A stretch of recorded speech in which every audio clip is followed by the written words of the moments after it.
നമുക്ക് ഇന്നത്തെ ഫിസിക്സിന്റെ first class ആണ് വരുന്നത്. അപ്പൊ നമുക്ക് സിലബസിൽ ആദ്യം പറഞ്ഞിരിക്കുന്ന കാര്യങ്ങൾ നമുക്ക് ഭൗതിക ശാസ്ത്രത്തിന്റെ ശാഖകളും പിന്നെ അതുപോലെ തന്നെ സ്റ്റേറ്റ്സ് ഓഫ് മാറ്റർ, ദ്രവ്യത്തിന്റെ വിവിധ അവസ്ഥകൾ എന്നൊക്കെ പറഞ്ഞ കുറച്ച് കാര്യങ്ങൾ പറഞ്ഞിട്ടില്ലേ, ആ കാര്യങ്ങളൊക്കെയാണ് നമ്മൾ ഇന്ന് തുടങ്ങാൻ പോകുന്നത്.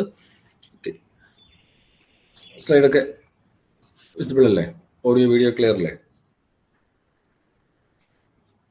ഓക്കെ, അപ്പൊ ഇതിലേക്ക് വരുമ്പോഴത്തേക്ക് നമ്മുടെ ഭൗതിക ശാസ്ത്രത്തിന്റെ ശാഖകളുമായി ബന്ധപ്പെട്ട കാര്യത്തിലേക്ക് വരുമ്പോഴത്തേക്ക്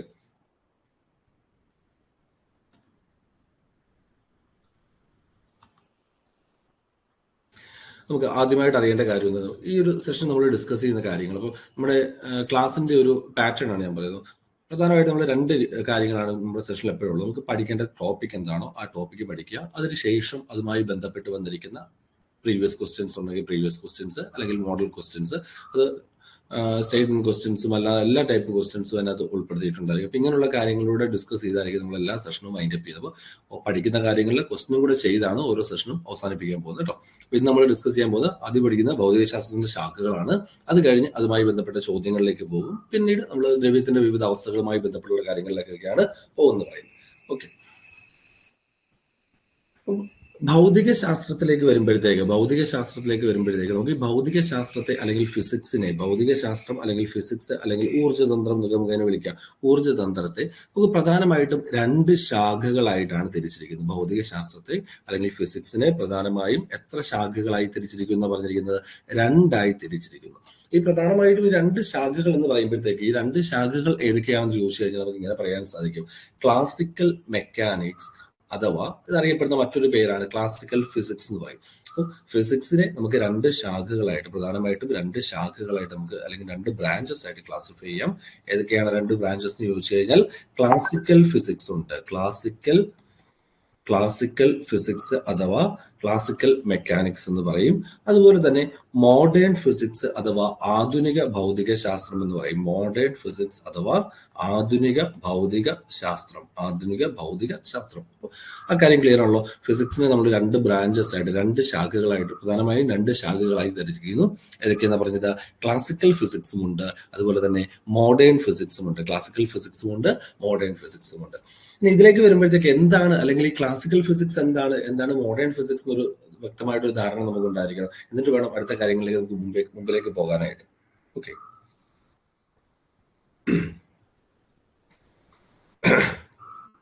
അപ്പൊ അതെന്താന്ന് ചോദിച്ചു കഴിഞ്ഞാൽ സംഭവം ഇത്രയേ ഉള്ളൂ. നമ്മുടെ ക്ലാസിക്കൽ ഫിസിക്സ് എന്ന് പറയുന്നത് ഐസക് ന്യൂട്ടൺ എന്ന് കേട്ടിട്ടുണ്ടോ നിങ്ങൾ?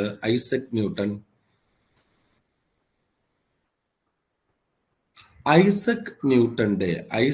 ന്യൂട്ടന്റെ സിദ്ധാന്തങ്ങളും നിയമങ്ങളും, തിയറീസ് ആൻഡ് ലോസ്, ന്യൂട്ടന്റെ സിദ്ധാന്തങ്ങളെയും നിയമങ്ങളെയും അടിസ്ഥാനമാക്കി വികസിച്ചു വന്ന ഭൗതിക ശാസ്ത്രത്തിന്റെ ശാഖയാണ് ആര്? നമ്മുടെ ക്ലാസിക്കൽ ഫിസിക്സ് എന്ന് പറയുന്നത്.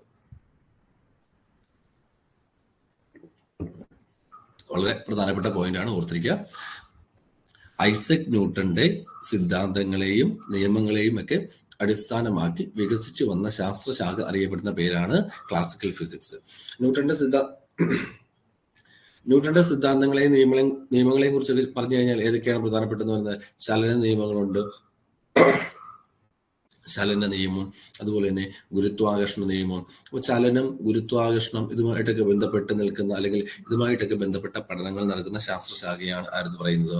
ക്ലാസിക്കൽ ഫിസിക്സ് എന്ന് പറയുന്നത്. അല്ലെങ്കിൽ ഈ സിദ്ധാന്തങ്ങളൊക്കെ അടിസ്ഥാനമാക്കിയുള്ള ശാസ്ത്രശാഖയാണ് എന്ന് പറയുന്നത് ക്ലാസിക്കൽ ഫിസിക്സ്. എന്നാൽ മോഡേൺ ഫിസിക്സിലേക്ക് വരുമ്പോഴത്തേക്ക്, നമ്മുടെ ആധുനിക ഭൗതിക ശാസ്ത്രത്തിലേക്ക് വരുമ്പോഴത്തേക്ക് മോഷൻ ലോ, ഗ്രാവിറ്റേഷൻ, ഇതൊക്കെ ഓക്കെ.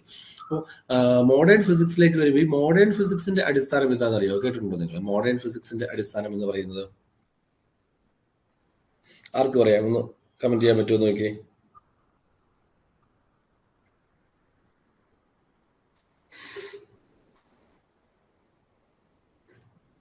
മോഡേൺ ഫിസിക്സ് എന്ന് പറയുമ്പോൾ സംഭവം ഇത്രയേ ഉള്ളൂ. രണ്ട് സിദ്ധാന്തങ്ങളാണ്. നിങ്ങൾ ആൽബർട്ട് ഐൻസ്റ്റീനെ കുറിച്ച് കേട്ടിട്ടില്ലേ? നമ്മുടെ ആൽബർട്ട് ഐൻസ്റ്റീന്റെ തിയറി ഓഫ് റിലേറ്റിവിറ്റി എന്ന് പറയും, ആപേക്ഷിക സിദ്ധാന്തം, തിയറി ഓഫ് റിലേറ്റിവിറ്റിയെയും അതുപോലെ തന്നെ മാക്സ് പ്ലാങ്ക് എന്ന് കേട്ടിട്ടുണ്ടോ? മാക്സ് പ്ലാങ്ക് എന്നൊരു സയന്റിസ്റ്റിനെ കുറിച്ച് കേട്ടിട്ടുണ്ടോ? മാക്സ് പ്ലാങ്കിന്റെ ക്വാണ്ടം സിദ്ധാന്തം, ക്വാണ്ടം തിയറി.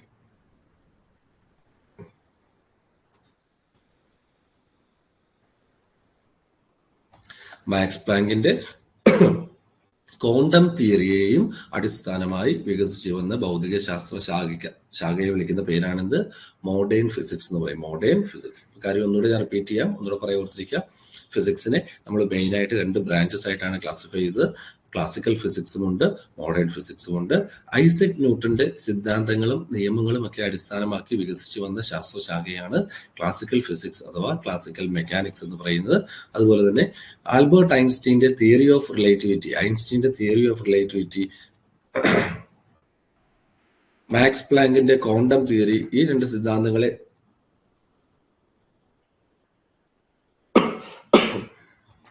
മാക്സ് പ്ലാങ്കിന്റെ ക്വാണ്ടം സിദ്ധാന്തം എന്നിങ്ങനെ ഈ 2 സിദ്ധാന്തങ്ങളെ അടിസ്ഥാനമാക്കി വികസിച്ചു വന്ന ശാസ്ത്രശാഖയ്ക്ക് പറയുന്ന പേരാണ് മോഡേൺ ഫിസിക്സ് എന്ന് പറയും. അപ്പൊ തിയറി ഓഫ് റിലേറ്റിവിറ്റിയെ കുറിച്ച് പറയുമ്പോഴത്തേക്ക് പറഞ്ഞു, ഐൻസ്റ്റീന്റെ തിയറി ഓഫ് റിലേറ്റിവിറ്റിയെ അടിസ്ഥാനമാക്കിയാണ് ആധുനിക ഭൗതിക ശാസ്ത്രം നിലനിൽക്കുന്നത്, അല്ലെങ്കിൽ ക്വാണ്ടം സിദ്ധാന്തത്തെ അടിസ്ഥാനമാക്കിയാണ് നിലനിൽക്കുന്നതൊക്കെ പറഞ്ഞു.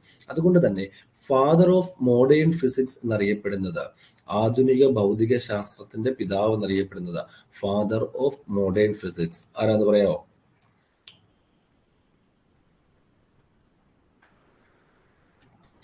ഫാദർ ഓഫ് മോഡേൺ ഫിസിക്സ് എന്നറിയപ്പെടുന്നത് ആൽബർട്ട് ഐൻസ്റ്റീൻ ആണ്. ആൽബർട്ട് ഐൻസ്റ്റീൻ ആണ് ആരെന്ന് പറയുന്നത്? ആധുനിക ഭൗതിക ശാസ്ത്രത്തിന്റെ പിതാവ് എന്നറിയപ്പെടുന്നത്, ഫാദർ ഓഫ് മോഡേൺ ഫിസിക്സ് എന്നറിയപ്പെടുന്ന സയന്റിസ്റ്റ് ആണ് ആൽബർട്ട് ഐൻസ്റ്റീൻ എന്ന് പറയുന്നത്. ഓക്കെ, ഒരു സെക്കൻഡ്, ഞാൻ ഫാൻ ഒന്ന് ഓഫ് ചെയ്തോട്ടെ, സൗണ്ട് ഒന്നും.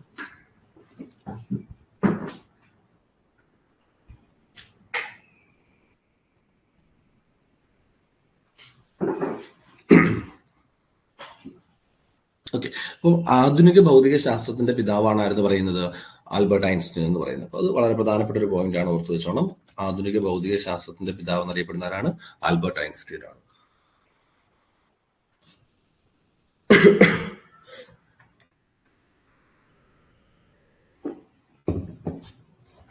ഫാദർ ഓഫ് മോഡേൺ ഫിസിക്സ് എന്നറിയപ്പെടുന്ന ആരാണ്? Albert Einstein. അത് ക്ലിയർ ആണല്ലോ. ഇനി ഈ ഐൻസ്റ്റീന്റെ തിയറി ഓഫ് റിലേറ്റിവിറ്റിയെ കുറിച്ച് പറയുമ്പോഴത്തേക്ക്, തിയറി ഓഫ് റിലേറ്റിവിറ്റി എന്ന് പറയുന്നത് 2 പ്രധാനപ്പെട്ട സിദ്ധാന്തങ്ങളുടെ ഒരു കോമ്പിനേഷൻ ആണ്. 2 സിദ്ധാന്തം, അല്ലെങ്കിൽ ആപേക്ഷിക സിദ്ധാന്തം എന്ന് പറയുന്ന 2 തിയറീസ് ഉണ്ട്, 2 സിദ്ധാന്തമുണ്ട്. അത് ഏതൊക്കെയാണെന്ന് ചോദിച്ചു കഴിഞ്ഞാൽ, സ്പെഷ്യൽ തിയറി ഓഫ് റിലേറ്റിവിറ്റി ഉണ്ട്, സ്പെഷ്യൽ തിയറി ഓഫ് റിലേറ്റിവിറ്റിയും ജനറൽ തിയറി ഓഫ് റിലേറ്റിവിറ്റി എന്ന് പറഞ്ഞൊരു സിദ്ധാന്തമുണ്ട്. ഇങ്ങനെ 2 സിദ്ധാന്തങ്ങൾ ചേരുന്നതാണ് ആപേക്ഷിക സിദ്ധാന്തം എന്നറിയപ്പെടുന്നത്, തിയറി ഓഫ് റിലേറ്റിവിറ്റി എന്നറിയപ്പെടുന്നത്. സ്പെഷ്യൽ തിയറി ഓഫ് റിലേറ്റിവിറ്റിയും ജനറൽ തിയറി ഓഫ് റിലേറ്റിവിറ്റിയും കൂടി ചേരുന്നതാണ് തിയറി ഓഫ് റിലേറ്റിവിറ്റി എന്ന് പറയുന്നത്. അതിൽ ഈ special theory of relativity, Einstein special theory of relativity അവതരിപ്പിച്ച വർഷം എന്ന് പറയുന്നത് 1905. സ്പെഷ്യൽ തിയറി ഓഫ് റിലേറ്റിവിറ്റി അവതരിപ്പിച്ച വർഷം ഏതാണ്? 1905. അതൊന്ന് ഓർത്തു വെക്കണം, ഇമ്പോർട്ടന്റ് ആണ്. കാരണം എന്താണെന്ന് പറഞ്ഞുതരാം. ആർക്കെങ്കിലും പറയാമോ സ്പെഷ്യൽ തിയറി ഓഫ് റിലേറ്റിവിറ്റിയുടെ 1905 പ്രാധാന്യം എന്താന്ന് പറയാമോ?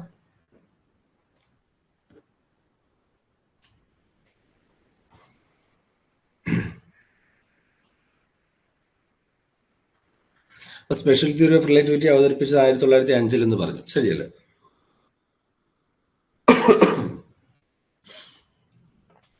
അതുപോലെ തന്നെ ജനറൽ തിയറി ഓഫ് റിലേറ്റിവിറ്റി അവതരിപ്പിച്ചെന്ന് പറയുന്നത്, ജനറൽ തിയറി ഓഫ് റിലേറ്റിവിറ്റി അവതരിപ്പിച്ച വർഷം എന്ന് പറയുന്നത് 1915. Albert Einstein general theory of relativity അവതരിപ്പിക്കുന്നത് 1915, സ്പെഷ്യൽ തിയറി ഓഫ് റിലേറ്റിവിറ്റി അവതരിപ്പിച്ച വർഷം എന്ന് പറയുന്നത് 1905. ഈ 2 വർഷങ്ങൾ എന്താണ്, ഈ വർഷങ്ങളുടെ പ്രാധാന്യം എന്താണെന്ന് ചോദിച്ചാൽ, ഈ 2 വർഷങ്ങളെ ബേസ് ചെയ്ത് 2 ചോദ്യങ്ങൾ PSC ചോദിച്ചിട്ടുണ്ട്, 2 ക്വസ്റ്റ്യൻസ് ചോദിച്ചിട്ടുണ്ട്. ആ ചോദ്യങ്ങൾ വരുന്നത് ഈ 2 വർഷങ്ങളിൽ നിന്നാണ്. ആ ചോദ്യങ്ങളിലേക്ക് നമുക്ക് പോകേണ്ടത്.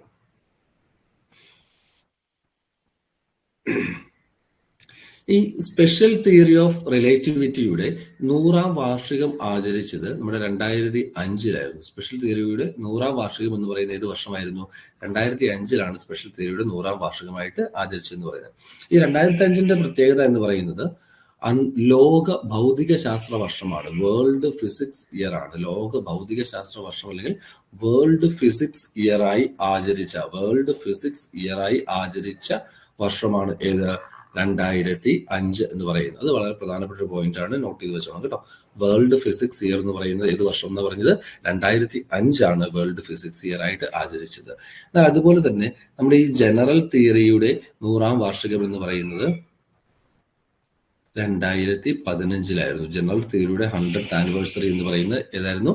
2015 2015 പ്രത്യേകത എന്താണെന്ന് ചോദിച്ചു കഴിഞ്ഞാൽ ഇന്റർനാഷണൽ ലൈറ്റ് ഇയർ, അന്താരാഷ്ട്ര പ്രകാശ വർഷമാണ്. ഇന്റർനാഷണൽ ലൈറ്റ് ഇയർ ആണ് എന്ന് പറയുന്നത് 2015 എന്ന് പറയുന്നത്. രണ്ടും പ്രീവിയസ് ക്വസ്റ്റ്യൻസ് ആണ്, പഠിച്ചു വെക്കണം, ഇമ്പോർട്ടന്റ് ആണ്.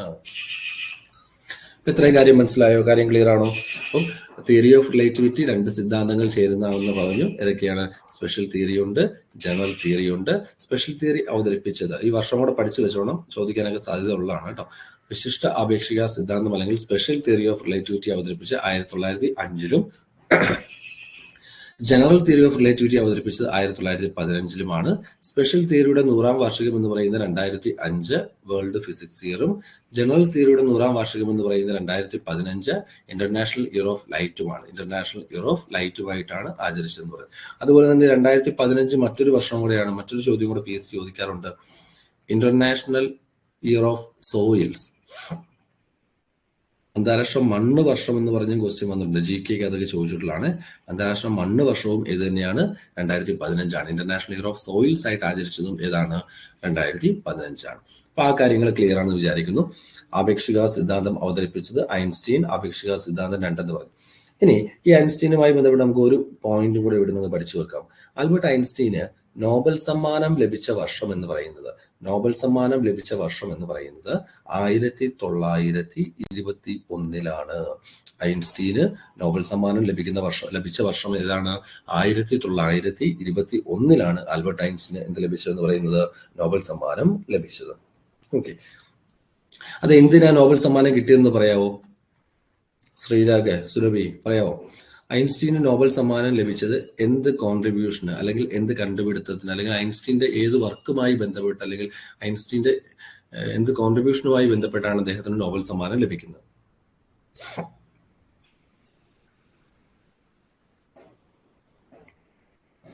ശ്രീരാഗ് പറയുന്നത് E=mc² എന്ന് പറയുന്നു. E=mc² ആണോ? E=mc² അല്ല കേട്ടോ. E=mc² കിട്ടിയിട്ടില്ല. അതിന് നോബൽ സമ്മാനം കിട്ടാതെ പോയതിന്റെ കാര്യം എന്ന് പറയുന്നത് ഈ E=mc² എന്ന് പറയുന്നത് ശരിക്കും പറഞ്ഞാൽ നമ്മുടെ ഈ സ്പെഷ്യൽ തിയറി ഓഫ് റിലേറ്റിവിറ്റിയുടെ ഒരു ഔട്ട്കം ആണ്. സ്പെഷ്യൽ തിയറി ഓഫ് റിലേറ്റിവിറ്റിയുടെ ഔട്ട്കം ആണെന്ന് പറയുന്നത് E=mc² അല്ലെങ്കിൽ അതിന് നമ്മൾ മാസ് എനർജി റിലേഷൻ എന്നാണ് പറയുന്നത്. Mass energy relation. ഈ മാസ് എനർജി റിലേഷനും സ്പെഷ്യൽ തിയറി ഓഫ് റിലേറ്റിവിറ്റിക്കും നോബൽ സമ്മാനം കിട്ടിയിട്ടില്ല. അതിന് കാരണം ഈ നോബൽ പ്രൈസിന് പരിഗണിക്കുന്ന വർക്ക് അല്ലെങ്കിൽ നോബൽ കമ്മിറ്റിക്ക് ഒരു റൂൾ ഉണ്ട്. നോബൽ പ്രൈസിന് പരിഗണിക്കുന്ന വർക്കുകൾ ഒരു പീസ്ഫുൾ പർപ്പസിന് വേണ്ടി മാത്രമേ ഉപയോഗിക്കാവൂ എന്നൊരു നിയമമുണ്ട്. ഐൻസ്റ്റീൻ വളരെ നല്ല രീതിയിലൊക്കെയാണ് അദ്ദേഹത്തിന്റെ സിദ്ധാന്തം അവതരിപ്പിച്ചത്. പക്ഷെ പിന്നീട് ശാസ്ത്രലോകം ഈ സ്പെഷ്യൽ തിയറിയെയും മാസ് എനർജി റിലേഷനെയും വളച്ചൊടിച്ച് ആറ്റം ബോംബിന്റെ പ്രവർത്തന തത്വമായിട്ടൊക്കെ ഉപയോഗിക്കപ്പെട്ടു. അത് ഐൻസ്റ്റീന് ഒരുപാട് വിഷമം ഉണ്ടാക്കിയ ഒരു കാര്യമാണ്. അദ്ദേഹത്തിന്റെ അവസാന കാലഘട്ടത്തിലൊക്കെ അദ്ദേഹം ഒരുപാട് ഡിപ്രഷനൊക്കെ അനുഭവിച്ചൊരു വ്യക്തിയാണ്. അപ്പൊ അതിന് കാരണം എന്ന് പറയുന്നത് തന്നെയാണ്. അപ്പോൾ ഈ E=mc² നോബൽ സമ്മാനം കിട്ടിയില്ലെന്ന് ഞാൻ പറഞ്ഞത്. അതിന് കാരണം എന്ന് പറയുന്നതാണ് ആറ്റം ബോംബിന്റെ പ്രവർത്തന തത്വമായിട്ട് ഉപയോഗിക്കുന്ന ഏതാണ്? E=mc² ആണ് വരുന്നത്. E=mc² ആണ്. അപ്പം ഐൻസ്റ്റീന് നോബൽ സമ്മാനം കിട്ടിയത് വന്ദന ആകാശത്തിന്റെ നീലനിറം അല്ല കേട്ടോ. ആകാശത്തിന്റെ നീലനിറം വിശദീകരിച്ച ലോർഡ് റെയ്ലി എന്ന് പറയുന്ന ഒരു സയന്റിസ്റ്റാണ്. സമുദ്രത്തിന്റെ നീലനിറം വിശദീകരിച്ച CV രാമനാണ്. CV രാമന് നോബൽ സമ്മാനം കിട്ടിയത് സമുദ്രത്തിന്റെ നീലനിറത്തിന്റെ വിശദീകരണത്തിലാണ്. രാമൻ എഫക്ട് എന്നൊക്കെ പറയും. അത് നമ്മൾ ലൈറ്റ് എന്ന ടോപ്പിക്ക് പഠിക്കുമ്പോൾ വിശദമായിട്ട് എന്നോട് അതിനെക്കുറിച്ച് പറഞ്ഞുതരാം. ഒരുപാട് കാര്യങ്ങൾ അതിനകത്ത് പഠിക്കാനുണ്ട്. ഓക്കെ, അപ്പൊ ഐൻസ്റ്റീന് നോബൽ സമ്മാനം കിട്ടിയ എന്താന്ന് ചോദിച്ചത്, നിങ്ങൾ ഫോട്ടോ ഇലക്ട്രിക് എഫക്ട് എന്ന് കേട്ടിട്ടുണ്ടോ? Photo electric effect.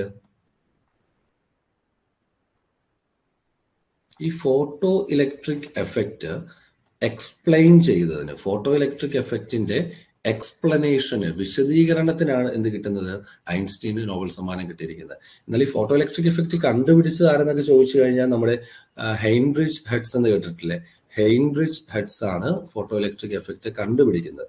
അത് എക്സ്പ്ലെയിൻ ചെയ്ത് ഐൻസ്റ്റീൻ ആണ്. ആ എക്സ്പ്ലനേഷൻ ആണ് ഐൻസ്റ്റീന് 1921 നോബൽ സമ്മാനം കിട്ടിയെന്ന് പറയുന്നത്. ഓക്കെ, അപ്പൊ അത്രയും കാര്യങ്ങൾ സെറ്റാണ്. ഐൻസ്റ്റീന്റെ തിയറി ഓഫ് റിലേറ്റിവിറ്റിയുമായി ബന്ധപ്പെട്ട് കണക്ട് ചെയ്ത് പറഞ്ഞിരിക്കുന്ന കാര്യങ്ങളാണ്. തിയറി ഓഫ് റിലേറ്റിവിറ്റി 2 തിയറീസ് ആണ്. സ്പെഷ്യൽ തിയറി ഉണ്ട്. സ്പെഷ്യൽ തിയറി 1905 അവതരിപ്പിച്ചു. അതിന്റെ 100ാം വാർഷികത്തെ വേൾഡ് ഫിസിക്സ് ഇയർ ആയി ആചരിക്കുന്നു. അതുപോലെ രണ്ടാമതെന്ന് പറയുന്നത് ജനറൽ തിയറി ഓഫ് റിലേറ്റിവിറ്റി ആണ്. 1915 അവതരിപ്പിച്ചു. അതിന്റെ 100ാം വാർഷികം എന്ന് പറയുന്നത് ഇന്റർനാഷണൽ ഇയർ ഓഫ് ലൈറ്റ് ആണ്. അത് കൂടാതെ 2015 ഒരു പ്രാധാന്യം കൂടെ നമ്മൾ പഠിച്ചു. എന്താണ്? International year of light, international year of soils എന്ന് പറയുന്നത് അന്താരാഷ്ട്ര മണ്ണ് വർഷവും ഏതാണ്? 2015. പിന്നെ ഐൻസ്റ്റീന് നോബൽ സമ്മാനം ലഭിച്ചത് ഫോട്ടോ ഇലക്ട്രിക് എഫക്റ്റിന്റെ explanation of photo electric effect. Photo electric എഫക്റ്റിന്റെ വിശദീകരണത്തിനാണ്, എക്സ്പ്ലനേഷനാണ് എന്ത് ലഭിക്കുന്നത്? ആൽബർട്ട് ഐൻസ്റ്റീന് 1921 നോബൽ സമ്മാനം കിട്ടിയത്. ഫോട്ടോ ഇലക്ട്രിക് എഫക്റ്റ് എക്സ്പ്ലെയിൻ ചെയ്ത് ആൽബർട്ട് ഐൻസ്റ്റീൻ എന്നാണ് പഠിച്ചത്. എന്നാൽ അത് കണ്ടുപിടിച്ചത്, ഫോട്ടോ ഇലക്ട്രിക് എഫക്റ്റ് കണ്ടുപിടിച്ച ആരാണ്? ഹെഡ്സ് ആണ്, ഹെയ്ൻറിച്ച് ഹെഡ്സ് ആണ്. ഫ്രീക്വൻസിയുടെ യൂണിറ്റ് ആയിട്ട് അദ്ദേഹത്തിന്റെ പേരിൽ നിന്നാണ് കൊടുത്തിരിക്കുന്നത്. അപ്പോൾ ഫോട്ടോ ഇലക്ട്രിക് എഫക്റ്റ് കണ്ടുപിടിച്ചു എന്ന് പറയുന്ന ആരെന്ന് പറഞ്ഞു? ഹെയ്ൻറിച്ച് ഹെഡ്സ്. ഓക്കെ, ആ കാര്യങ്ങൾ സെറ്റ് ആണല്ലോ, ക്ലിയർ ആണല്ലോ. ഇനി ഇവിടുന്ന് എനിക്ക് ഒരു കാര്യം കൂടെ പറയാനുണ്ട്. നമ്മുടെ മാക്സ് പ്ലാങ്കിനെ കുറിച്ച് പറഞ്ഞില്ലേ? മാക്സ് പ്ലാങ്കിന്റെ ഒരു സിദ്ധാന്തത്തെ കൂടെ പറയുന്നുണ്ട്. മാക്സ് പ്ലാങ്കിന്റെ ക്വാണ്ടം സിദ്ധാന്തത്തെയും അടിസ്ഥാനമാക്കിയാണ് എന്ത് വന്നിരിക്കുന്നത്? നമ്മുടെ മോഡേൺ ഫിസിക്സ് വന്നിരിക്കുന്നത്. അപ്പോൾ ക്വാണ്ടം തിയറി അവതരിപ്പിച്ചത്, ക്വാണ്ടം സിദ്ധാന്തം അവതരിപ്പിച്ചത് എന്ന് പറയുന്നത് ആരാണ്? ക്വാണ്ടം തിയറി അവതരിപ്പിച്ചതെന്ന് പറയുന്നത് മാക്സ് പ്ലാങ്ക് ആണ്. അപ്പം ക്വാണ്ടം സിദ്ധാന്തം അവതരിപ്പിച്ചത് മാക്സ് പ്ലാങ്ക്. അത് തന്നെ ചോദ്യമാണ്. ക്വാണ്ടം സിദ്ധാന്തം അവതരിപ്പിച്ചായിരുന്നു ചോദിച്ചിട്ടുണ്ട് മാക്സ് പ്ലാങ്ക് എന്ന്. 1900 1900-ലാണ് മാക്സ് പ്ലാങ്ക് ക്വാണ്ടം സിദ്ധാന്തം അവതരിപ്പിക്കുന്നു പറയുന്നത്. അതുപോലെ തന്നെ ഈ ക്വാണ്ടം സിദ്ധാന്തം അവതരിപ്പിച്ചതിനും അദ്ദേഹത്തിന് നോബൽ സമ്മാനം ലഭിച്ചതാണ്. 1918 മാക്സ് പ്ലാങ്കിന് എന്ത് ലഭിക്കുന്നു? നോബൽ സമ്മാനം ലഭിക്കുന്നു. മാക്സ് പ്ലാങ്കിന് നോബൽ സമ്മാനം ലഭിച്ചത് 1918. ഓക്കെ, അത് ഇവിടെ നോക്കി, നമ്മുടെ ഐൻസ്റ്റീന് നോബൽ സമ്മാനം കിട്ടിയ വർഷം എന്ന് പറയുന്നത് ഏതാ പറഞ്ഞത്? 1921 പറഞ്ഞു. നിങ്ങൾ ഹിസ്റ്ററി പഠിക്കുമ്പോഴത്തേക്ക് 1921 ഒരു പ്രാധാന്യം അല്ലെങ്കിൽ റിപ്പീറ്റ് ചെയ്യുന്ന ഒരു പ്രീവിയസ് ക്വസ്റ്റൻ ഉണ്ട്. ഹിസ്റ്ററി ടോപ്പിക്കിൽ കേരള ഹിസ്റ്ററി എന്നൊരു ചോദ്യം ചോദിക്കാറുള്ളതാണ്. 1921 പറയാമോ?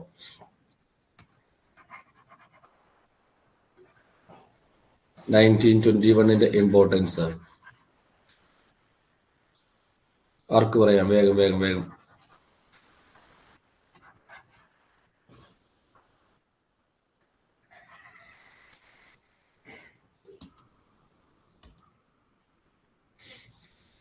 ആറ്റിങ്ങൽ കലാപമാണോ 1921? ഒന്നുകൂടെ ആലോചിച്ച് നോക്കി.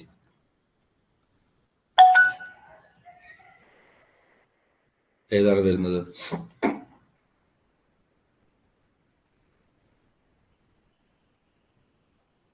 ആറ്റിങ്ങൽ കലാപമാണോ?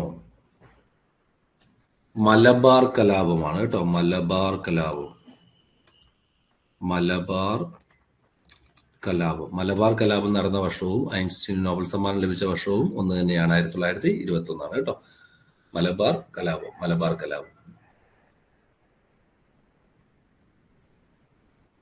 ഓക്കെ, അപ്പൊ സെറ്റാണല്ലോ. ഐൻസ്റ്റീന്റെ നോബൽ സമ്മാനവും മലബാർ കലാപവും 1921. മാക്സ് പ്ലാങ്കിന്റെ നോബൽ സമ്മാനം 1918. ക്വാണ്ടം സിദ്ധാന്തം അവതരിപ്പിച്ചത് മാക്സ് പ്ലാങ്ക്. അപ്പൊ ഇവിടുന്ന് ചോദിക്കുന്ന വേറൊരു ക്വസ്റ്റ്യൻ ഉണ്ട്. മാക്സ് പ്ലാങ്കിന്റെ ക്വാണ്ടം സിദ്ധാന്തത്തെ അടിസ്ഥാനമായി വികസിച്ചു വന്ന ശാസ്ത്രശാഖ എന്നൊക്കെ പറഞ്ഞ് ചോദിക്കും. അത് നമ്മുടെ ക്വാണ്ടം മെക്കാനിക്സ് എന്ന് പറയാം. ഈ മോഡേൺ ഫിസിക്സിന്റെ തന്നെ ഒരു ബ്രാഞ്ചാണ് ക്വാണ്ടം മെക്കാനിക്സ്. ഒരു ഇത്രയും കാര്യങ്ങളാണ് പറഞ്ഞിരിക്കുന്നത്. ഇവിടുന്ന് പല ചോദ്യങ്ങളും വന്നിരിക്കുന്നത് പറഞ്ഞു. ഐൻസ്റ്റീന്റെ നോബൽ സമ്മാനം ചോദിച്ചിട്ടുണ്ട്, 2005 ചോദിച്ചിട്ടുണ്ട്, 2015 ക്വസ്റ്റ്യൻ വന്നിട്ടുണ്ട്, ഇന്റർനാഷണൽ ഇയർ ഓഫ് ലൈറ്റും സോയിലും ക്വസ്റ്റ്യൻ ചോദിച്ചിട്ടുണ്ട്. പിന്നെ അതുപോലെ തന്നെ ആധുനിക ഫിസിക്സിന്റെ പിതാവ്, ഫാദർ ഓഫ് മോഡേൺ ഫിസിക്സ് എന്ന് പറയുന്നത് ആൽബർട്ട് ഐൻസ്റ്റീൻ ആണ്. ഈ ഹെഡ്സിനെ കുറിച്ച് ചോദിച്ചിട്ടുണ്ട്. ഫോട്ടോ ഇലക്ട്രിക് എഫക്റ്റ് കണ്ടുപിടിച്ചത് ഹെഡ്സ് ആണ്. ഫോട്ടോ ഇലക്ട്രിക് എഫക്റ്റ് എക്സ്പ്ലെയിൻ ചെയ്ത് ആൽബർട്ട് ഐൻസ്റ്റീൻ ആണ്. മാക്സ് പ്ലാങ്ക് ക്വാണ്ടം സിദ്ധാന്തം അവതരിപ്പിച്ച ആരെന്ന് ചോദിച്ചിട്ടുണ്ട്, മാക്സ് പ്ലാങ്ക് ആണ്. അത്രയും കാര്യങ്ങൾ അപ്പം ഒരു ഇൻട്രൊഡക്ഷൻ പാർട്ടായിട്ട് പറഞ്ഞതാണ്. അതിൽ നിന്ന് പല പ്രീവിയസ് ക്വസ്റ്റ്യൻസും കണക്ട് ചെയ്ത് തന്നെയാണ് വന്നിരിക്കുന്നത് കേട്ടോ. ഇനി നമ്മൾ അടുത്തതിലേക്ക് പോകുന്ന അടുത്ത കാര്യം എന്ന് പറയുന്നത് 2 മെയിൻ ബ്രാഞ്ചസ് ആക്കി. ഇതിൽ ഓരോന്നിലും ഉൾപ്പെടുന്ന വിവിധ ശാഖകൾ ഏതൊക്കെയെന്നാണ് നമ്മൾ അടുത്തായിട്ട് പഠിക്കാൻ പോകുന്നത്. അതിൽ ആദ്യം വരുമ്പോഴത്തേക്ക് ക്ലാസിക്കൽ മെക്കാനിക്സിലേക്കാണ് നമ്മൾ ആദ്യമായിട്ട് വരുന്നത്. ക്ലാസിക്കൽ മെക്കാനിക്സിലേക്ക് വരുമ്പോഴത്തേക്ക് അല്ലെങ്കിൽ ക്ലാസിക്കൽ ഫിസിക്സ് എന്ന് അറിയപ്പെടുന്നു പറയുന്നത് ക്ലാസിക്കൽ മെക്കാനിക്സ് അഥവാ എന്താ പറഞ്ഞത് ക്ലാസിക്കൽ ഫിസിക്സ് ആണ്. ക്ലാസിക്കൽ ഫിസിക്സിന്റെ അടിസ്ഥാനം എന്ന് പറയുന്നത് ന്യൂട്ടന്റെ നിയമങ്ങൾ, ചലന നിയമങ്ങൾ എന്ന് പറഞ്ഞാൽ തരുന്നത് ന്യൂട്ടന്റെ ചലന നിയമങ്ങളെയും അല്ലെങ്കിൽ ന്യൂട്ടന്റെ നിയമങ്ങളെയും സിദ്ധാന്തങ്ങളെയും അടിസ്ഥാനമാക്കിയുള്ള ന്യൂട്ടന്റെ നിയമങ്ങളെയും സിദ്ധാന്തങ്ങളെയും അടിസ്ഥാനമാക്കിയുള്ള ഭൗതിക ശാസ്ത്ര ശാഖയാണ് എന്ന് പറയുന്നത് ക്ലാസിക്കൽ മെക്കാനിക്സ് അഥവാ ക്ലാസിക്കൽ ഫിസിക്സ്. അതിൽ ആദ്യം എന്ന് പറയുന്നത് ബലതന്ത്രമാണ് അഥവാ മെക്കാനിക്സ് എന്ന് പറയും. ചലനത്തിന് കാരണമാകുന്ന ബലത്തെയും കുറിച്ചൊക്കെ ഉള്ള പഠനമാണ് എന്ന് പറയുന്നത് മെക്കാനിക്സ് എന്ന് പറയുന്നത്. ചലനത്തിലിരിക്കുന്ന ഒരു വസ്തുവിനെ കുറിച്ചും അതിൽ പ്രയോഗിക്കപ്പെടുന്ന ബലത്തെക്കുറിച്ചും ഒക്കെ ഉള്ള പഠനമാണ് ബലതന്ത്രം അഥവാ മെക്കാനിക്സ് എന്ന് പറയുന്നത്. First branch mechanics. അതുപോലെ ക്ലാസിക്കൽ മെക്കാനിക്സിന്റെ മറ്റൊരു ശാഖയാണ് താപഗതികം എന്ന് പറയും. താപഗതികം അഥവാ തെർമോഡൈനാമിക്സ് എന്ന് പറയും. താപഗതികം അഥവാ തെർമോഡൈനാമിക്സ്. രണ്ടാമത്തെ ബ്രാഞ്ച് എന്ന് പറയുന്നതാണ് മെക്കാനിക്സ് പറഞ്ഞു, മെക്കാനിക്സ് ഉണ്ട്. രണ്ടാമത്തെ എന്ന് പറയുന്നത് തെർമോഡൈനാമിക്സ് ആണ് വരുന്നത്. അല്ലെ, മൂന്നാമത്തെ ബ്രാഞ്ചാണ് ഇലക്ട്രോഡൈനാമിക്സ് എന്ന് പറയും. ഇലക്ട്രോഡൈനാമിക്സ് വൈദ്യുത ഗതികം, ഇലക്ട്രോഡൈനാമിക്സ്. നാലാമത്തത് പ്രകാശശാസ്ത്രം അഥവാ ഒപ്റ്റിക്സ് ആണ് അടുത്ത ബ്രാഞ്ച് എന്ന് പറയുന്നത്. പ്രകാശത്തെ കുറിച്ചുള്ള പഠനമാണ് എന്തെന്ന് പറയുന്നത് ഒപ്റ്റിക്സ് എന്ന് പറയുന്നത്. വൈദ്യുത ഗതികം എന്ന് പറഞ്ഞാൽ ഇത്രയേ ഉള്ളൂ. ചാർജുകളെ കുറിച്ചും ചാർജുകളുടെ ചലനത്തെക്കുറിച്ചും അതിന്റെ ഫലമായി പ്രയോഗിക്കപ്പെടുന്ന ബലത്തെക്കുറിച്ചും ഒക്കെ ഉള്ള പഠനമാണ് എന്ത് ഇലക്ട്രോ ഡൈനാമിക്സ് എന്ന് പറയുന്നത്. Electro dynamics. താപത്തെയും താപപ്രേക്ഷണത്തെയും ഹീറ്റ് ആൻഡ് ഹീറ്റ് ട്രാൻസ്ഫർ, താപത്തെയും താപപ്രേക്ഷണത്തെയും കുറിച്ചുള്ള പഠനമാണ് ഹീറ്റ് ട്രാൻസ്ഫർ. താപത്തെയും താപപ്രേക്ഷണത്തെയും കുറിച്ചുള്ള പഠനം അറിയപ്പെടുന്ന പേരാണ് എന്ത് തെർമോഡൈനാമിക്സ് എന്ന് പറയുന്നത്. തെർമോഡൈനാമിക്സ്. ഒപ്റ്റിക്സ് നമ്മൾ പറഞ്ഞു. ഒപ്റ്റിക്സ് എന്ന് പറയുന്നത് പ്രകാശത്തെ കുറിച്ചുള്ള പഠനമാണെന്ന് പറഞ്ഞു. ഒപ്റ്റിക്സ് എന്ന് പറയുന്നത് പ്രകാശത്തെ കുറിച്ചുള്ള ലൈറ്റിനെ കുറിച്ചുള്ള പഠനമാണ് ഒപ്റ്റിക്സ്. പ്രീവിയസ് ക്വസ്റ്റ്യൻ ആണ്, പഠിച്ചു വെക്കുക. ഒപ്റ്റിക്സ് എന്ന് പറയുന്നത് പ്രകാശത്തെ കുറിച്ചുള്ള പഠനം. അതുപോലെ ശബ്ദത്തെ കുറിച്ചുള്ള പഠനം അറിയപ്പെടുന്ന പേരാണ് അക്വസ്റ്റിക്സ് എന്ന് പറയും. സൗണ്ട് അല്ലെങ്കിൽ ശബ്ദശാസ്ത്രം എന്നിങ്ങനെ അറിയപ്പെടുന്നതാണ് അക്വസ്റ്റിക്സ്. ശബ്ദത്തെ കുറിച്ചുള്ള പഠനമാണ് അക്വസ്റ്റിക്സ് എന്ന് പറയുന്നത്. അതും പ്രീവിയസ് പോയിന്റ് ആണ് കേട്ടോ, പ്രീവിയസ് ക്വസ്റ്റ്യൻ ആണ്. ഇത് രണ്ടും ഈ ബ്രാഞ്ചസ് ചെയ്യുന്നത് സാധാരണയായിട്ട് PSC റിപ്പീറ്റ് ചെയ്ത് ചോദിക്കുന്ന രണ്ട് പോയിന്റ്സ് ആണ് ഒപ്റ്റിക്സും അക്വസ്റ്റിക്സും. പിന്നെ അതുപോലെ അസ്ട്രോഫിസിക്സ് കണ്ടോ. അസ്ട്രോഫിസിക്സ് അഥവാ ജ്യോതിശാസ്ത്രം എന്ന് പറയും. അസ്ട്രോഫിസിക്സ് എന്ന് പറയുന്നതും എന്താണ് ആകാശഗോളങ്ങളെയും അതിന്റെ പൊസിഷൻസിനെയും ഒക്കെ പറ്റിയുള്ള പഠനമാണ് എന്ത് അസ്ട്രോഫിസിക്സ് എന്ന് പറയുന്നത്. ഈ അസ്ട്രോഫിസിക്സിലേക്ക് പോകുമ്പോഴത്തേക്ക് ഞാൻ അവിടെ രണ്ടു മൂന്ന് സിദ്ധാന്തങ്ങൾ പറഞ്ഞുതരാം. നിങ്ങൾ കേട്ടിട്ടുള്ള രണ്ടു മൂന്ന് സിദ്ധാന്തങ്ങളുണ്ട്, അല്ലെങ്കിൽ രണ്ടു മൂന്ന് നിയമങ്ങളെ കുറിച്ചുകൂടെ പറഞ്ഞുതരാം. ജിയോസെൻട്രിക് തിയറി എന്ന് കേട്ടിട്ടുണ്ടോ? ജിയോസെൻട്രിക് തിയറി ആരുടെ? ജിയോസെൻട്രിക് തിയറി ആരാ അവതരിപ്പിച്ചതെന്ന് പറയാമോ? ജിയോസെൻട്രിക് തിയറി എന്താണെന്ന് ചോദിച്ചതുള്ളൂ. ജിയോ മീൻസ് എർത്ത് ആണ്. നമ്മുടെ സൗരയൂഥത്തിന്റെ കേന്ദ്രം ഭൂമിയാണെന്നാണ് ആദ്യകാലങ്ങളിലൊക്കെ വിശ്വസിക്കപ്പെട്ടിരുന്നത്. അങ്ങനെ അവതരിപ്പിക്കപ്പെട്ട ഒരു സിദ്ധാന്തമാണ് ഏത് ജിയോസെൻട്രിക് തിയറി എന്ന് പറയും. സൗരയൂഥത്തിന്റെ കേന്ദ്രം ഭൂമിയാണെന്ന് പ്രസ്താവിക്കുന്ന സിദ്ധാന്തമാണ് ഏത് ജിയോസെൻട്രിക് തിയറി. പ്രീവിയസ് ക്വസ്റ്റൻ ആണ് കേട്ടോ. സൗരയൂഥത്തിന്റെ കേന്ദ്രം ഭൂമിയാണെന്ന് പ്രസ്താവിക്കുന്ന സിദ്ധാന്തമാണ് ഏത് ജിയോസെൻട്രിക് തിയറി. ജിയോസെൻട്രിക് തിയറി അവതരിപ്പിച്ചതെന്ന് പറയുന്നത് ടോളമിയാണ്. ജിയോസെൻട്രിക് തിയറി അവതരിപ്പിച്ച ആരാണ്? ടോളമിയാണ്. എന്നാൽ പിന്നീട് അത് സൗരയൂഥത്തിന്റെ കേന്ദ്രം ഭൂമിയല്ല സൂര്യനാണെന്നൊക്കെ പിന്നീട് ശാസ്ത്രലോകം അത് അംഗീകരിക്കുകയുണ്ടായി. അങ്ങനെ മറ്റൊരു സയന്റിസ്റ്റ് വേറെ സിദ്ധാന്തം അവതരിപ്പിച്ചു. അതെന്ന് പറയുന്നതാണ് നമ്മുടെ ഹീലിയോസെൻട്രിക് തിയറി എന്ന് പറയും.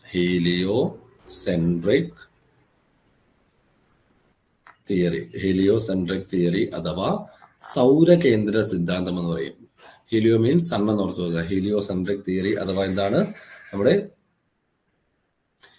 ഹീലിയോസെൻട്രിക് തിയറി അഥവാ എന്ത് പറയാൻ സാധിക്കും?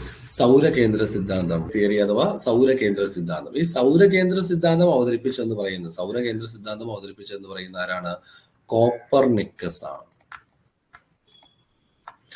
കോപ്പർനിക്കസ് ആണ് എന്താ അവതരിപ്പിക്കുന്നത്? സൗരകേന്ദ്ര സിദ്ധാന്തം അവതരിപ്പിച്ചെന്ന് പറയുന്നത് സൗരകേന്ദ്ര സിദ്ധാന്തം. പിന്നെ അതുപോലെ ഈ ഗ്രഹങ്ങളുമായിട്ടൊക്കെ ബന്ധപ്പെട്ട് ലോസ് ഓഫ് പ്ലാനറ്ററി മോഷൻ, ഗ്രഹങ്ങളുടെ ചലന നിയമം എന്ന് കേട്ടിട്ടുണ്ടോ? അതും കൂടെ പഠിച്ചു വെച്ചോണേ. ലോസ് ഓഫ് പ്ലാനറ്ററി മോഷൻ, ഗ്രഹങ്ങളുടെ ചലന നിയമം. ഗ്രഹങ്ങളുടെ ചലന നിയമം അവതരിപ്പിച്ചത് കെപ്ലർ. ഈ അസ്ട്രോഫിസിക്സ് ഒരുപാട് ഡീറ്റെയിൽ ആയിട്ടൊന്നും പഠിക്കേണ്ട ആവശ്യമില്ല. ജസ്റ്റ് അതുമായിട്ട് ബന്ധപ്പെട്ട അസ്ട്രോഫിസിക്സ് എന്നൊരു ടൈം അവിടെ വന്നതുകൊണ്ട് അതുമായിട്ട് ബന്ധപ്പെട്ട ഒരു 3 ചോദ്യങ്ങൾ വന്നിരിക്കുന്ന 3 ചോദ്യങ്ങൾ എന്ന് പറഞ്ഞേ ഉള്ളൂ. ജിയോസെൻട്രിക് തിയറി അവതരിപ്പിച്ചത് ടോളമിയാണ്. ഹീലിയോസെൻട്രിക് തിയറി അവതരിപ്പിച്ചതെന്ന് പറയുന്നത് കോപ്പർനിക്കസ് ആണ്. ലോസ് ഓഫ് പ്ലാനറ്ററി മോഷൻ, ഇത് ലോസ് ഓഫ് പ്ലാനറ്ററി മോഷൻ എന്ന് പറഞ്ഞാൽ ശരിക്കും പറഞ്ഞാൽ 3 ലോസ് ഉണ്ട് കേട്ടോ. ഗ്രഹങ്ങളുടെ ചലന നിയമം എന്ന് പറയുന്നത് 3 നിയമങ്ങളാണ്. ആ 3 നിയമങ്ങൾ അവതരിപ്പിച്ചതെന്ന് പറയുന്നത് കെപ്ലർ ആണ്. ഇതുപോലെ തന്നെയാണ് നമ്മുടെ ചലന നിയമം എന്ന് പറയുന്നത്. ചലന നിയമം അഥവാ ലോസ് ഓഫ് മോഷൻ കേട്ടിട്ടില്ലേ? ലോസ് ഓഫ് മോഷൻ അവതരിപ്പിച്ച ആരാണ്? ലോസ് ഓഫ് മോഷൻ അവതരിപ്പിച്ചത് ന്യൂട്ടൺ ആണ്. ലോസ് ഓഫ് മോഷൻ എന്ന് പറയുന്നത് ചലന നിയമങ്ങൾ അവതരിപ്പിച്ച ആരാണ്? ചലന നിയമങ്ങൾ അവതരിപ്പിച്ചത് ഐസക് ന്യൂട്ടൺ ആണ് ചലന നിയമങ്ങൾ അവതരിപ്പിച്ചത്. അതുപോലെ തന്നെ ലോ ഓഫ് ഗ്രാവിറ്റേഷൻ എന്ന് കേട്ടിട്ടുണ്ടോ? ലോ ഓഫ് ഗ്രാവിറ്റേഷൻ, ഗുരുത്വാകർഷണ നിയമം അവതരിപ്പിച്ചതും ആരാണ്? ഐസക് ന്യൂട്ടൺ ആണ്. ഗുരുത്വാകർഷണ നിയമം പ്രീവിയസ് ക്വസ്റ്റൻ ആണ്. ഗുരുത്വാകർഷണ നിയമം അവതരിപ്പിച്ചത് ഐസക് ന്യൂട്ടൺ. ഇത്രയും കാര്യങ്ങൾ ക്ലിയർ ആണോ? ഈ തിയറീസിനെ കുറിച്ച് പറഞ്ഞ് ക്ലിയർ ആണോ? ജിയോസെൻട്രിക് തിയറി, ഭൂമിയാണ് കേന്ദ്രമെന്ന് പ്രസ്താവിക്കുന്ന നിയമമാണ് അവതരിപ്പിച്ച ടോളമി. ഹീലിയോസെൻട്രിക് തിയറി, സൗരയൂഥത്തിന്റെ കേന്ദ്രം സൂര്യനാണെന്നാണ് പ്രസ്താവിക്കുന്നത്, അവതരിപ്പിച്ചത് കോപ്പർനിക്കസ്. ഗ്രഹങ്ങളുടെ ചലന നിയമം, ലോസ് ഓഫ് പ്ലാനറ്ററി മോഷൻ അവതരിപ്പിച്ചത് കെപ്ലർ. ലോസ് ഓഫ് മോഷൻ അവതരിപ്പിച്ചത് ന്യൂട്ടൺ. ലോസ് ഓഫ് ഗ്രാവിറ്റേഷൻ അവതരിപ്പിച്ചത് ന്യൂട്ടൺ. ഇത് പ്രീവിയസ് പോയിന്റ് ആണ്. ഓക്കെ, അപ്പൊ ജ്യോതിശാസ്ത്രം എന്താണെന്നൊക്കെ പറഞ്ഞു. നിങ്ങൾ പിന്നെ അസ്ട്രോളജി എന്ന് കേട്ടിട്ടുണ്ടോ?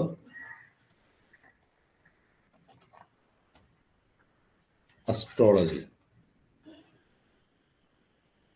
അതെന്താ സംഭവം? ഈ അസ്ട്രോളജി എന്ന് പറഞ്ഞാൽ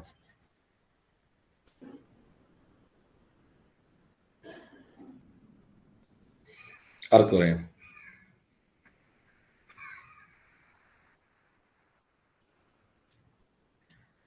അസ്ട്രോളജി എന്താണെന്ന് ചോദിച്ചാൽ ശരിക്കും പറഞ്ഞാൽ ഇത് സയൻസ് ഒന്നുമല്ല കേട്ടോ. ഈ ഗ്രഹങ്ങളുടെയൊക്കെ സ്ഥാനത്തെയൊക്കെ ആസ്പദമാക്കിക്കൊണ്ട് ശരിക്കും പറഞ്ഞാൽ ഒരു കപട ശാസ്ത്രമാണ്, സ്യൂഡോ സയൻസ് ആണ്. ജ്യോതിഷം എന്നൊക്കെ പറയും സ്യൂഡോ സയൻസ് ആണ്, കപട ശാസ്ത്രമാണ് അസ്ട്രോളജി. ഓക്കെ, അത് പോട്ടെ, നമുക്ക് അതിലേക്ക് വരാം. ഒപ്റ്റിക്സിനെ കുറിച്ചൊക്കെ നമ്മൾ പറഞ്ഞു. ഒപ്റ്റിക്സ് എന്ന് പറയുന്ന പ്രകാശത്തെ കുറിച്ചുള്ള പഠനമാണെന്ന് പറഞ്ഞു. അക്വസ്റ്റിക്സ് എന്ന് പറയുന്നത് ശബ്ദശാസ്ത്രമാണെന്ന് പറഞ്ഞു. ഇനി അടുത്ത ബ്രാഞ്ചിലേക്ക് വരുമ്പോഴത്തേക്ക് മെക്കാനിക്സ് എന്താന്ന് പറഞ്ഞു, തെർമോഡൈനാമിക്സ് എന്താന്നുള്ള കാര്യമൊക്കെ നമ്മൾ പറഞ്ഞു കഴിഞ്ഞാണ്. മെക്കാനിക്സ്, അതുപോലെ തന്നെ താപത്തിന്റെ സ്വഭാവം, കൈമാറ്റ രീതികൾ, താപത്തിന്റെ ഫലങ്ങൾ എന്നിവയെ കുറിച്ചുള്ള പഠനമാണ് എന്ന് പറയുന്നത് തെർമോഡൈനാമിക്സ് എന്ന് പറയുന്നത്. അടുത്തതിലേക്ക് വരുമ്പോഴത്തേക്ക് മോഡേൺ ഫിസിക്സിലേക്കാണ് ഇനി വരുന്നത്. മോഡേൺ ഫിസിക്സ് ന്യൂട്ടന്റെ ചലന നിയമത്തിന് ശേഷമുള്ള ആശയങ്ങൾ, അല്ലെങ്കിൽ മോഡേൺ ഫിസിക്സിന്റെ അടിസ്ഥാനം വ്യക്തമായിട്ട് ഞാൻ പറഞ്ഞു. ഐൻസ്റ്റീന്റെ തിയറി ഓഫ് റിലേറ്റിവിറ്റിയും മാക്സ് പ്ലാങ്കിന്റെ ക്വാണ്ടം തിയറിയെയും ബേസ് ചെയ്ത് വന്നിരിക്കുന്ന ശാസ്ത്രശാഖയാണ് മോഡേൺ ഫിസിക്സ്. ഈ മോഡേൺ ഫിസിക്സിന്റെ വിവിധ ശാഖകൾ എന്ന് പറയുന്നത് ഫസ്റ്റ് വൺ അറ്റോമിക് ഫിസിക്സ് ആണ്. അറ്റോമിക് ഫിസിക്സ് എന്താണെന്ന് ചോദിച്ചാൽ സംഭവം ഇത്രയേ ഉള്ളൂ. ആറ്റത്തിന്റെ ഘടന, സ്വഭാവം എന്നിവയെക്കുറിച്ചുള്ള പഠനമാണ്. ആറ്റത്തിന്റെ ഘടന, സ്വഭാവം എന്നിവയെക്കുറിച്ചുള്ള പഠനം അറിയപ്പെടുന്ന പേരാണ് എന്ത്? അറ്റോമിക് ഫിസിക്സ് എന്ന് പറയും. അതുപോലെ തന്നെ അറ്റോമിക് ഫിസിക്സ് തന്നെ പോലെ ന്യൂക്ലിയർ ഫിസിക്സ് ഉണ്ട്. ന്യൂക്ലിയർ ഫിസിക്സ് അതെന്താണെന്ന് ചോദിച്ചു കഴിഞ്ഞാൽ ഇത്രയേ ഉള്ളൂ. ഒരു ന്യൂക്ലിയസിന്റെ ഘടന, സ്വഭാവം എന്നിവയെക്കുറിച്ചുള്ള പഠനം. ന്യൂക്ലിയസിന്റെ ഘടന, സ്വഭാവം എന്നിവയെക്കുറിച്ചുള്ള പഠനമാണ് എന്ത്? ന്യൂക്ലിയർ ഫിസിക്സ് എന്ന് പറയുന്നത്. പിന്നെ അടുത്ത ക്വാണ്ടം മെക്കാനിക്സ് ആണ്. അടുത്തെന്ന് പറയുന്നത് ക്വാണ്ടം മെക്കാനിക്സ് ആണ്. ദ്രവ്യത്തെയും ഊർജത്തെയും കുറിച്ചുള്ള അടിസ്ഥാന തലത്തിലുള്ള പഠനം അറിയപ്പെടുന്ന പേരാണ് എന്ത്? ക്വാണ്ടം മെക്കാനിക്സ് എന്ന് പറയുന്നത്. ദ്രവ്യത്തെയും ഊർജത്തെയും കുറിച്ചുള്ള അടിസ്ഥാന തലത്തിലുള്ള ഫണ്ടമെന്റൽ ലെവലിലുള്ള സ്റ്റഡിയാണ് എന്ന് പറയുന്നത് ക്വാണ്ടം മെക്കാനിക്സ് എന്ന് പറയുന്നത്. Father of quantum mechanics, quantum മെക്കാനിക്സിന്റെ പിതാവ്, വേഗം പറയൂ. ഫാദർ ഓഫ് ക്വാണ്ടം മെക്കാനിക്സ് എന്നറിയപ്പെടുന്നത് അറിയാവുന്ന കാര്യമാണ്, നമ്മൾ പറഞ്ഞു പോയതാണ്. അങ്ങനെ പറഞ്ഞില്ലെങ്കിലും ആ സയന്റിസ്റ്റിന്റെ പേര് പഠിച്ചു കഴിഞ്ഞാണ്.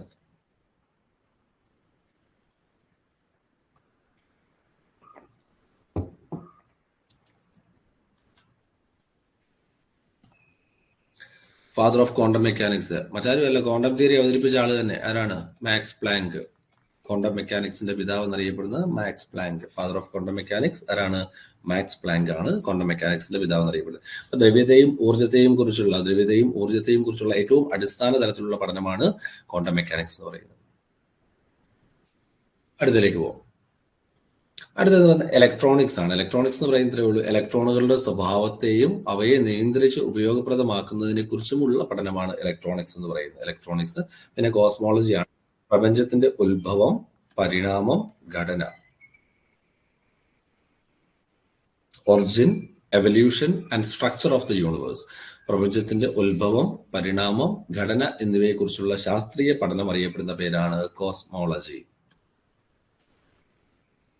Origin, evolution and structure of the universe. പ്രപഞ്ചത്തിന്റെ ഉത്ഭവം, പരിണാമം, ഘടന എന്നിവയെ കുറിച്ചുള്ള പഠനമാണ് കോസ്മോളജി എന്ന് പറയുന്നത്. കോസ്മോളജി. അടുത്ത പ്ലാസ്മയാണ്. പ്ലാസ്മയെ കുറിച്ച് നിങ്ങൾക്ക് അറിയാം. പ്ലാസ്മ എന്ന് പറയുന്നത് നമ്മൾ പഠിക്കുന്നതാണ്. പ്ലാസ്മ എന്ന് പറയുന്നത് എന്താ പിള്ളേരെ? Fourth state of matter. അല്ലല്ല ശ്രീരേഖ അല്ല. അസ്ട്രോളജിയും കോസ്മോളജിയും ഒന്നല്ല. കോസ്മോളജി എന്ന് പറയുന്നത്, അസ്ട്രോളജി എന്ന് പറയുന്നത് ശരിക്കും പറഞ്ഞാൽ നമ്മുടെ സൗരയൂഥവുമായി ബന്ധപ്പെട്ട് ഈ ഗ്രഹങ്ങളുടെ അസ്ട്രോളജി എന്ന് പറയുന്നത് നമ്മുടെ ഗ്രഹങ്ങളുടെ 9 ഗ്രഹങ്ങൾ ഉണ്ടായിരുന്നു, ഇപ്പൊ 8 ഉള്ളൂ. പക്ഷെ അസ്ട്രോളജിയിൽ ഇപ്പോഴും നവഗ്രഹങ്ങൾ എന്നൊക്കെ പറഞ്ഞല്ലേ നമ്മൾ പറയുന്നത്. നവഗ്രഹങ്ങളുടെ ഈ ഗ്രഹങ്ങളുടെ സ്ഥാനത്തേക്ക് വെച്ചുകൊണ്ട് ഈ ഗ്രഹങ്ങൾ ആവശ്യമില്ലാണ്ട് വലിഞ്ഞു കയറി വന്ന് നമ്മുടെ കേരളത്തിലുള്ള ആൾക്കാരുടെ ജീവിതത്തിൽ എന്തൊക്കെ സ്വാധീനങ്ങൾ ചെലുത്തുന്നു, കേരളത്തിലുള്ള പെൺപിള്ളേരെ കല്യാണം മുടക്കുന്നത് എങ്ങനെയാണ്, ഈ വക കാര്യങ്ങളാണ് അസ്ട്രോളജി എന്ന് പറയുന്നത്. സയൻസേ അല്ല കേട്ടോ, സ്യൂഡോ സയൻസ്. അസ്ട്രോണമി വേറെയാ. അസ്ട്രോണമിയും കോസ്മോളജിയും സെയിം അല്ല. അസ്ട്രോണമി എന്ന് പറയുന്നത് ഈ ആകാശഗോളങ്ങളുടെ പൊസിഷൻ, സ്ഥാനവും അതിന്റെ ചലനവുമായിട്ടൊക്കെ ബന്ധപ്പെട്ട പഠനമാണ്. അതും സയൻസ് തന്നെയാണ്. അതും നമുക്ക് വേണമെങ്കിൽ പറയാവുന്ന, ഇതിനകത്ത് തന്നെ പറയാവുന്നതാണ്. നമ്മുടെ ക്ലാസിക്കൽ ഫിസിക്സിന്റെ ഭാഗം തന്നെയാണ് അസ്ട്രോണമി എന്ന് പറയുന്നത്. അസ്ട്രോളജി അല്ല കേട്ടോ, അസ്ട്രോളജി സയൻസ് അല്ല. അസ്ട്രോളജിയും അസ്ട്രോഫിസിക്സും ഒക്കെ റിലേറ്റഡാ. അസ്ട്രോഫിസിക്സ് അസ്ട്രോണമി ഒക്കെ റിലേറ്റഡാ. കോസ്മോളജി എന്ന് പറയുന്നത് നമ്മുടെ എൻറ്റയർ യൂണിവേഴ്സിനെ കുറിച്ചാണ് നമ്മൾ പറയുന്നത്. പ്രപഞ്ചത്തിന്റെ ഉത്ഭവം, പരിണാമം, ഘടന എന്നിവയെ കുറിച്ചുള്ള പഠനമാണ് ഇവിടെ നടക്കുന്നത്, കോസ്മോളജിയിൽ നടക്കുന്നത്. ഇനി പ്ലാസ്മയിലേക്ക് വന്നു. പ്ലാസ്മ എന്ന് പറയുന്നത് നമ്മുടെ ദ്രവ്യത്തിന്റെ 4ാമത്തെ അവസ്ഥയാണ്. ദ്രവ്യത്തിന്റെ 4ാമത്തെ അവസ്ഥയെ കുറിച്ചുള്ള പഠനമാണ് എന്ത്? പ്ലാസ്മ എന്ന് പറയുന്നത്. പ്ലാസ്മ ഫിസിക്സ് എന്ന് പറയുന്നത് ദ്രവ്യത്തെ അയോണുകൾ അല്ലെങ്കിൽ ദ്രവ്യം അയോണുകളായി കാണപ്പെടുന്ന, ദ്രവ്യം അയോൺസായി, ചാർജുള്ള കണങ്ങളായി, ദ്രവ്യം ചാർജ്ഡ് പാർട്ടിക്കിൾസ് ആയിട്ട്, ചാർജുള്ള കണങ്ങളായി കാണപ്പെടുന്ന അവസ്ഥയാണ് പ്ലാസ്മ. അങ്ങനെ ചാർജുള്ള ആ കണങ്ങളെ നമ്മൾ വിളിക്കുന്ന പേരാണ് അയോൺസ് എന്ന് പറയും. അയോണുകൾ. ദ്രവ്യം അയോണുകളായി കാണപ്പെടുന്ന അവസ്ഥയാണ് പ്ലാസ്മ. അപ്പോൾ ദ്രവ്യത്തിന്റെ അയോണിക അവസ്ഥയെക്കുറിച്ചുള്ള പഠനം അല്ലെങ്കിൽ ചാർജ്ഡ് സ്റ്റേറ്റിനെ കുറിച്ചുള്ള പഠനമാണ്. ദ്രവ്യത്തിന്റെ ചാർജ്ഡ് സ്റ്റേറ്റിനെ കുറിച്ചുള്ള പഠനം അറിയപ്പെടുന്ന പേരാണെന്ത്? പ്ലാസ്മ ഫിസിക്സ് എന്ന് പറയും. Plasma physics. ഇത് ക്വസ്റ്റ്യൻ ആണ്. 4ാമത്തെ അവസ്ഥ, ഫോർത്ത് സ്റ്റേറ്റ് ഓഫ് മാറ്റർ. ദ്രവ്യത്തിന്റെ 4ാമത്തെ അവസ്ഥ എന്ന് പറയുന്നത് ഏതാണ്? 4ാമത്തെ അവസ്ഥ എന്ന് പറയുന്നത് പ്ലാസ്മയാണ്. ദ്രവ്യത്തിന്റെ 4ാമത്തെ അവസ്ഥ എന്ന് പറയുന്നത് ഏതെന്ന് പറയുന്നത് പ്ലാസ്മ. ക്ലിയർ അല്ലേ? കാര്യങ്ങൾ ക്ലിയർ അല്ലേ? അടുത്ത ക്ലാസ്സിൽ നമുക്ക് കണ്ടിന്യൂ ചെയ്യാം. അടുത്ത ക്ലാസ്സിൽ അതിന്റെ ഡീറ്റെയിൽസ് എല്ലാം പറഞ്ഞുതരാം. അവിടുന്ന് വന്നിരിക്കുന്ന ചോദ്യങ്ങൾ, സ്റ്റേറ്റ്മെന്റ് എങ്ങനെ വരാനുള്ള സാധ്യതകളും എല്ലാം പറഞ്ഞുതരാം. ഓക്കെ, അപ്പൊ നമുക്ക് തൽക്കാലത്തേക്ക് ഇന്ന് അവസാനിപ്പിക്കാം കേട്ടോ. തൽക്കാലത്തേക്ക് ഇന്ന് അവസാനിപ്പിക്കുകയാണ്. കാര്യങ്ങൾ മനസ്സിലായി, പ്രയോജനം ചെയ്തെന്ന് വിചാരിക്കുന്നു. എന്തെങ്കിലും ഡൗട്ട്സ് ഉണ്ടെങ്കിൽ ചോദിക്കുക. കാര്യങ്ങൾ പഠിക്കുക. ഡൗട്ട്സ് ഉണ്ടെങ്കിൽ അടുത്ത ക്ലാസ്സുകളിലാണെങ്കിലും ചോദിക്കുക കേട്ടോ. ഓക്കെ, അപ്പൊ നിർത്താലോ. Thank you.